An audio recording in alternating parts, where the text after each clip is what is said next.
So you're looking to get a mortgage whilst converting a standard buy-to-let property into a holiday let. Well, that's a tricky subject, but it's covered in this video.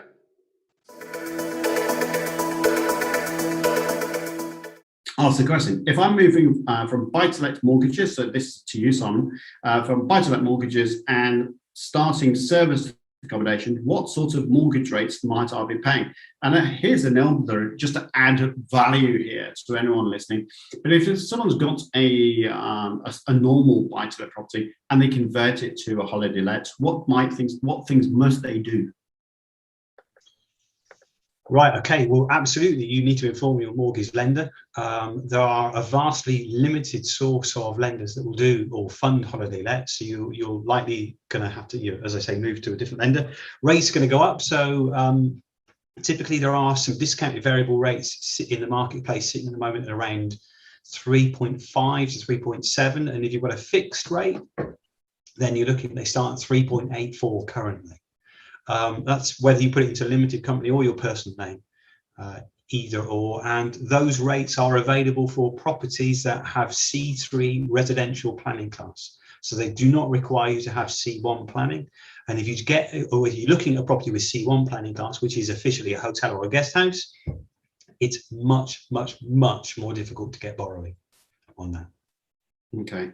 And just to answer, I'll kind of talk about mortgages. What things do people need to have in place if they are going for holiday mortgages, because they are different? Are the things that people need to put in place to prove for their worthiness or whatever else? Okay. Generally, then you're going to have a minimum of 12 months of buy-to-let experience before you can get a genuine holiday let mortgage. So you have to prove that you can run a normal buy-to-let property. It is massively more work than a normal buy-to-let. A normal buy-to-let, you sign a tenancy agreement for 6 months, come to the end of that 6 months, and you might then extend it for another 6 months, and that might be all you get to see and talk and hear about. It's almost like a second job, which is why you have to have that level of experience and demonstrate to the lender. In terms of deposit-wise, 25% deposit is the minimum you're going to have to, or minimum you have to put in. There are a few lenders there with 30% deposits, with which obviously the rate comes down a touch. Other than that, normal standard stuff for mortgage, so bank statements, ID, copy of credit file, etc. And it usually takes about the same time to get a mortgage in place. You don't need to have had the property running as a holiday let prior to that. So the lenders will generally either assess it on its normal rental, AST rental. So let's say you've got a flat that's worth 200,000 and it has a rent that comes in about £1,000 a month on a normal AST. They will assess it for affordability in that way, but allow you to carry out the holiday let business from it. Or they will ask the valuer to give forward projections for low, medium and high season, and then take an average of those over a period generally of occupancy levels of around 60%.